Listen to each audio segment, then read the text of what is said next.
The smaller owner-operator type companies are much more nimble. They can move faster, they can react faster compared to a mega fleet. We sat at the receiver for 8 hours with the door open because they're too busy to unload us. So those are some of the mega challenges that I think people probably take for granted when they're at Walmart, Sam's Club, Target, Costco, and they just pick it out of the box and put it on their cart. Welcome to This Week in Trucking, the podcast that tells you what you need to know about the trucking market for the week. My name is Caroline. Produce hauling is a huge part of trucking, particularly in California, where a lot of bobtail customers are based. Trucks are responsible for 83% of agricultural freight movements. Fresh produce is a particularly difficult thing for some obvious reasons and some not so obvious reasons. It's fragile, it spoils, temperature control is super important. So today I'm talking to Colby Varley, VP of Sales at Advanced Transportation Services. Colby has been in transportation for 15 years in dispatching and sales, specializing in fresh fruit and vegetable delivery. So we're really excited to talk to Colby to see what small carriers can learn from his experience. Thanks so much for being here today, Colby. Thank you. I appreciate you having me. So tell us how you got into the trucking. Sure. My dad was actually a truck driver back in the early 1970s. He ended up transitioning out of the truck into produce sales. And growing up around him, produce is just a way of our life. So in and out of different produce offices, different shippers, different wholesalers, going to different terminal markets all over the United States. So just been around it right out of high school, went to work for a local LTL refrigerated company here in Salinas, and that was the start. Nice. So you didn't go to college for this at all? You didn't go to business school? You just got right into it after high school? Oh, right after high school, I was working, and then I went to California State University, nice. Fresno State, which is actually quite a big agricultural school here in California. Majored in ag business, didn't go for the supply chain or a logistics degree, just went with a standard ag business degree. And I feel like it served me well. I feel like it was more dealing with some things that we don't necessarily deal with too much here in California, the grains, the soybeans, more Midwest type stuff, but just a good broad understanding of the agricultural industry and economics as a whole. Yeah. I think sometimes people think that if they get a degree in something and when you get a degree in transportation, there are people that can get degrees in transportation who have never even been inside a truck before in their life. So I wonder how much of what you do every day, how much of that, the knowledge that you use to power what you do every day, how much of that came from school and how much of it came from just on the job learning? I would say mostly on the job, 100%. Besides maybe some computer skills, the thinking, the understanding, how things work, being able to drive a truck. I still have my Class A license today. So doing all that, loading the trucks, building the trucks, dealing with customers, dealing with drivers, dealing with shippers and receivers. Like the only way you're going to really learn that is by doing it. Unfortunately, we like to joke. There's not a manual that you can just hand a new hire and say, here, this is in chapter 5, subsection B under rejection or whatever the problem is. There is really no official manual or book to read. So can you talk a little bit about what is really different? There's some really obvious differences between hauling other products and hauling fresh produce, but maybe what are some of the other things that people don't necessarily think of off the top of your head that go into managing produce on a truck? Yeah, so I think one of the main things is a lot of these products that we're shipping, especially highly perishable produce, it's picked, packed, cooled, and shipped all in the same day. So just think about one truckload of strawberries. That's 3,300 boxes. That's just one. And those 3,300 boxes are picked by hand. There's 8 cartons in a box. It's just the amount of work that is required to get it from the field into the box, onto the pallet, onto a field truck, to the cooler, pre-cooled, put in inventory, sold, put on the truck, loaded, and the driver's on the way. It's just, there's such a huge chain and there's a lot of things that can go wrong. And unfortunately, there's a lot of factors that are out of everyone's control. Probably number one being Mother Nature. This stuff, it's grown outside. It is grown in the dirt. So those are some of the mega challenges that I think people probably take for granted when they're at Walmart, Sam's Club, Target, Costco, and they just pick it out of the box and put it on their cart. Like what it actually took. How many hands did it touch before it landed in their fridge? Makes sense. So how much can a small carrier make hauling produce? How profitable is hauling produce? Unfortunately, right now, the freight business is not great. We've really been in a recession for the last 3 years. It's really now the survival of the fittest, unfortunately, and carriers are struggling. We've had multiple carriers that were working with us that deactivated authority, sold their trucks and moved on to something else, or they've gotten out of produce and they're hauling something else. So it is cyclical, just like anything. And unfortunately, right now, we're not in the best of places.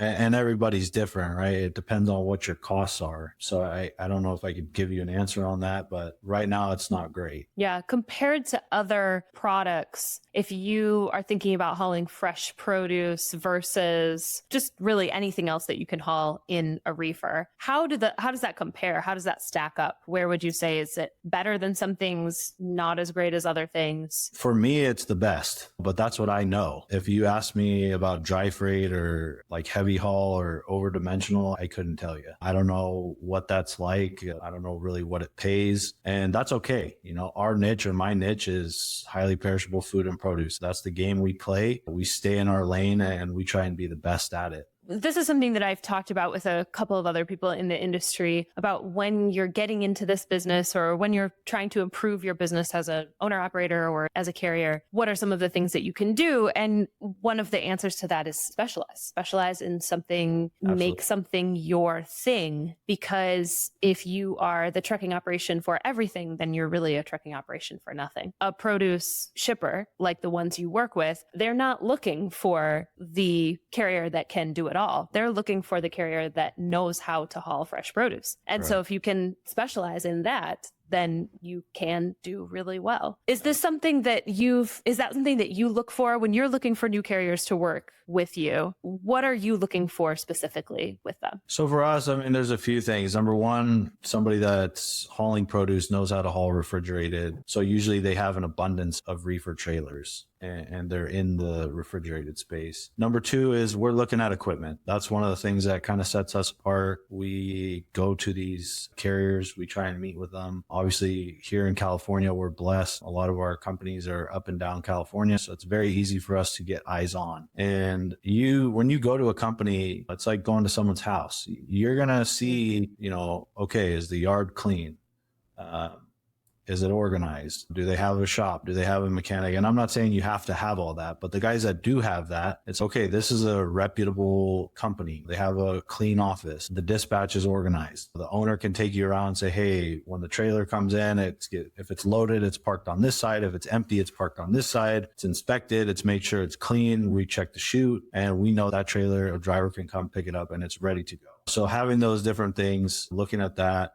Another big one in our industry lately, it's technology. Everybody wants visibility and we're no different than everybody else. We need that visibility. Our goal is to come in the morning and we know where the truck is. I don't want to have to call a driver 15 times to get a check call. I don't want to have to call the dispatch to find out where the truck is. And sometimes it's mind boggling. You got, $250,000 to $300,000 piece of equipment and they don't know where it is. It's like, I wouldn't let $300,000 be rolling around the US and not know where it is. And it's not that we're worried about, where our freight is. Like, we work with very trusted carriers that we have relationships with. We're not the load board warriors by any means. We need to update our customer on the status of their shipment, the location, how many miles away is it? Is it good for on-time delivery? And, we've really gotten a lot better with technology, but as a carrier, having that technology available for a broker or for your customer is, that's like a standard now. If you don't have that, you're behind the ball. So I know that there's some controversy with that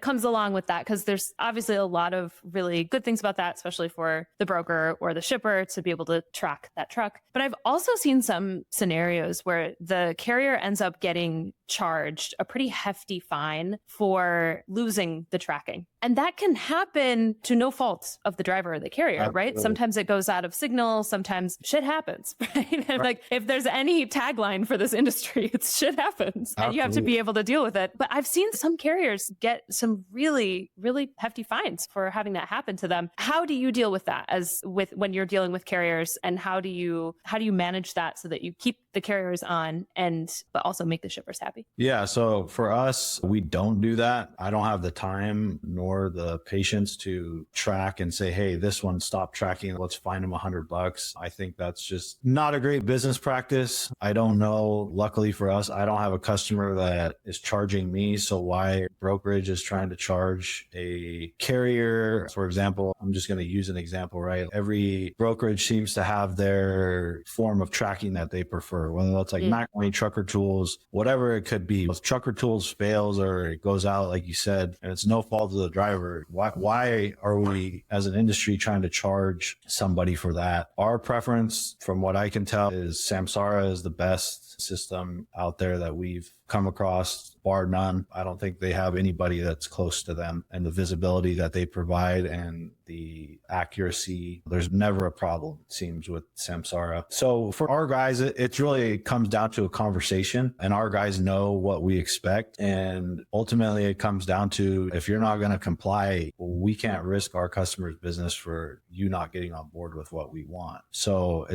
we might have to cut them back or move that business elsewhere until they can get on board and get it figured out. But we're not hey, we're going to ding you $100. That's just ridiculous. It's really ridiculous. I saw somebody posted on LinkedIn the $700 charge for loss checking. It's just absurd. Yeah, exactly. Yeah, insane. It sounds more like what you're saying is, hey, if it becomes a pattern where you're having some issue with your tracking or you're refusing to use tracking, then we're not going to be able to work with you anymore. But it doesn't happen halfway through the transaction. Absolutely not. And we understand sometimes. I mean, it's gotten better. I feel like with the ELD, you can get a better connection. But when we first started, when the tracking was becoming a big deal, we decided that we were going to try to deploy as many locus tracks, which is a temperature recorder on board, that we have our shipper put that in the shipment, and it works on a 5G cell. It's not 100% either, but it basically cuts out the driver and it cuts out the dispatch. If they're not going to comply, we don't need them to do anything.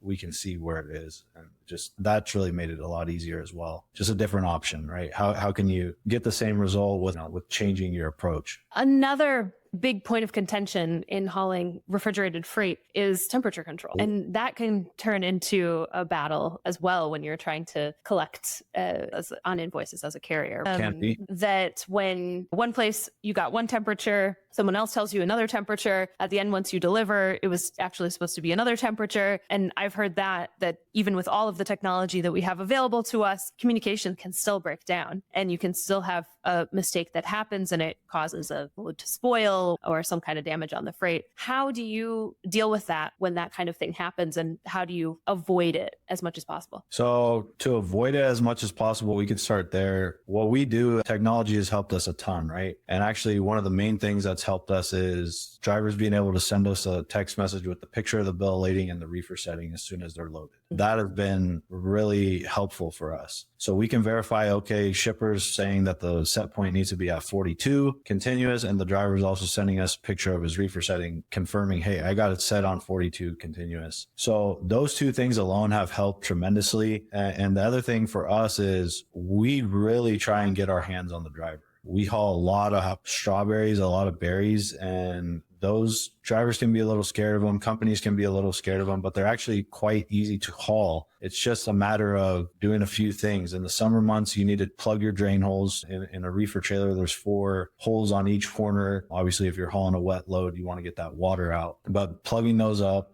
the berries, nothing warmer than 35 degrees. You're going to pulp every pallet. And if there's a berry pulping 35.1, 35.2, it's like an all stop, all hands. Hey, stop, call us. Wow. We're going to get involved. From what we've seen, as long as that fruit goes on the truck cold and you have that proper set point, you're going to be fine. But it's when you don't check the pulp temps and the cooler let's just say it's a big day, it's very hot outside, they're trying to get the trucks out, and let's say they shorted it 15 minutes on the cooler. The berries they're close, but they're not there yet, which it doesn't happen often. A lot of these strawberry shippers and produce shippers, they have that down to a science. They know that, hey, this product is going to take 4.5 hours to cool. So we don't really see that too often. And then obviously back in the day, there was just a Ryan recorder that went on the back of the truck that wasn't transmitting to you. All it was good for is you showed up and you pulled out the tape and it said, hey, this ran at 40 degrees. That doesn't really do anybody any help on the road. So now with the new technology, with the recorders out there, they're hooked up to self-service, and we set parameters on each one. Like, hey, send me an alert if it goes below 31, send me an alert if it goes above 36, and we'll get an email alert whenever that happens. And we have a team, that's their job. They just monitor that and they get on the phone with the driver right away. Hey, are you sure you have it? Please send me a picture. And we've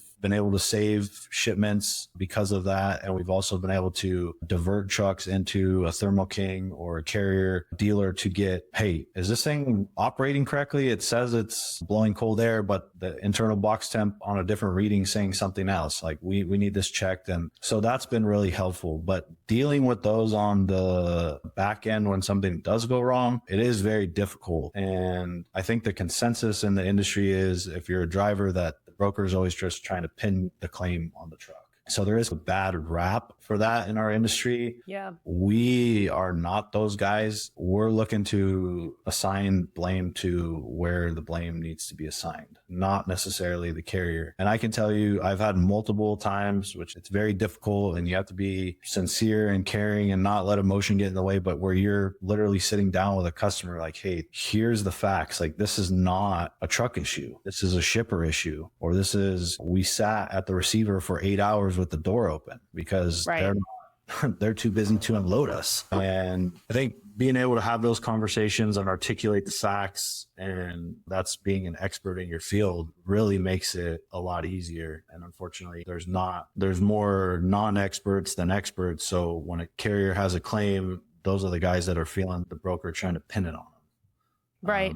Yeah, I think that there is a sense that it's the carrier that ends up at the end of the day holding the bag. Yeah. Because they're the end of the whip, right? That's the last. You can always kick the can down the road until you get to the driver. And he's the one that has to handle that. But it's refreshing to hear about someone who is trying to figure out, all right, where did this responsibility really lie? And we're going to actually have the tough conversation with the shipper and not just do the easy way out, which is to charge back or not pay the carrier for their work. Yeah, and just being knowledgeable and knowing what your rights are, what you can do. For us, I firmly believe in the USDA. There's been times where it goes our way and there's times that it doesn't go our way. But if a retailer or a wholesaler wants to reject something, I'm going to take it to a professional and have them give us a diagnosis rather than some QA guy on the dock that thinks he's a produce expert. Let's take it to the government.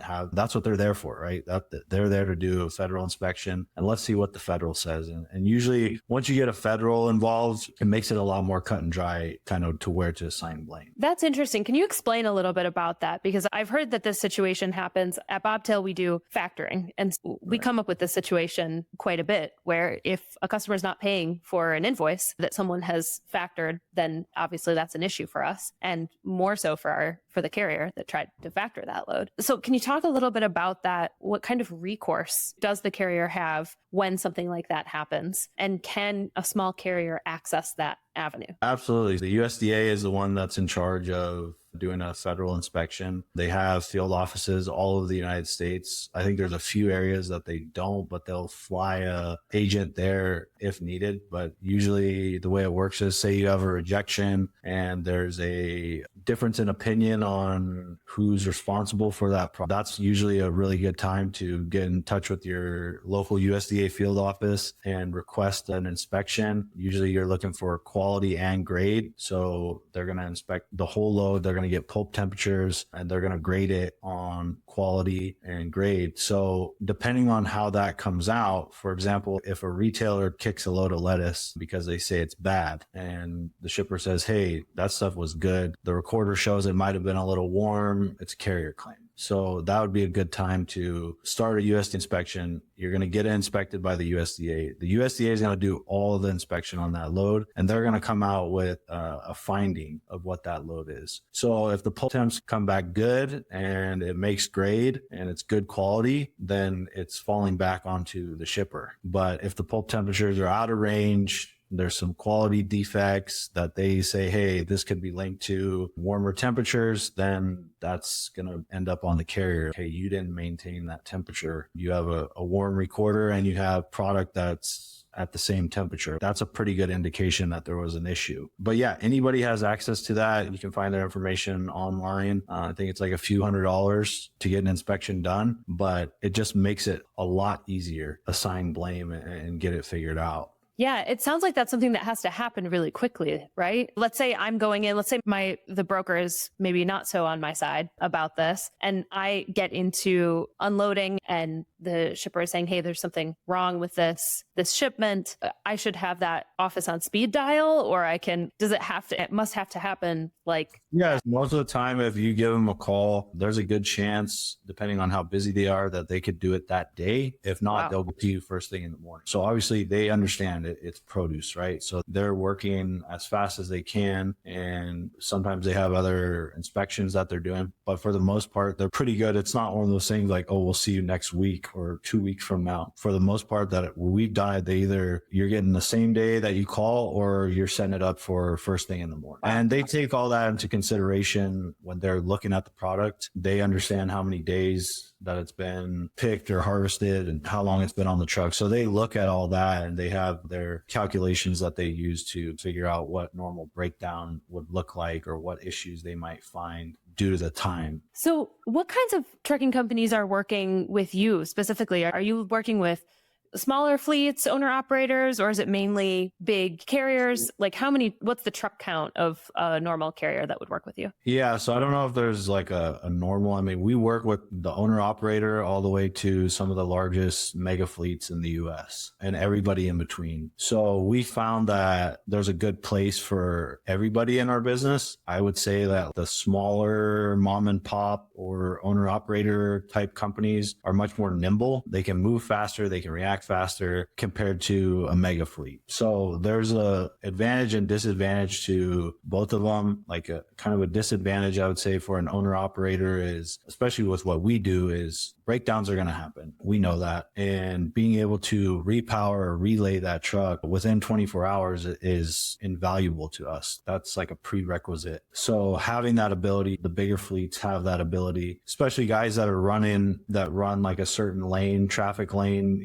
Let's just say they're a California to Texas carrier. They always have trucks on the 10 and on the 40 coming both directions. So for them, it's a lot easier to relay something or, hey, this guy's broken down, swap. This load's got an extra day on it, so we can park it for a second. So those are probably some of the pros to a bigger carrier. They can recover when things are on the road a little bit better compared to an owner operator, but there's definitely a space for everybody in our business. Now, you mentioned that you don't use the load boards, or what you said was you're not one of the load board warriors. Yeah. So can you talk a little bit about that? If you're not using load boards, how do carriers get in touch with you to haul for you? Yeah, not that we don't, but I would say 98% of our freight never touches a load board. And the reason that is that's just not our business model. We're not looking for the cheapest or the one and done transaction. We have built our business on relationships on both sides, our customers and our carriers. And having that relationship on the carrier side is just wouldn't be where we are without it. We've had guys that stick with us when the highs are the highs and the lows are the lows. And we're there for them. Guys that took care of us when the market was extremely crazy. Those are the same guys that are getting the loads today. So that's our mentality and a good way of finding it. When I started on this over the road stuff, like I didn't have a book of trucks for over the road, and I would just go to the truck stop and write down MC numbers and call that company and say, hey, I'm here in Salinas. I saw your truck. It looks like a good looking truck. I'm interested in what you guys do. What traffic lanes do you run? And just started developing relationships with people. And you call a company like that and you tell them that, hey, I was at the truck stop, you're going to get their attention. You're not somebody sitting in a cubicle that never been to a truck stop, let alone inside of a truck. So that's one way that we've done it. The other way has been referral. we do a lot of business, and we do a lot of business with the same carriers, and those carriers are very happy. And carriers talk, just like in our community, in any community, carriers talk. And so the amount of referrals that we've gotten is just crazy. So that's how we've built it. That's awesome. I've never heard of a broker doing like the sort of door to door, I guess you could say cab door to cab door marketing or sales. I've heard of carriers that will do that in their local area, that will go to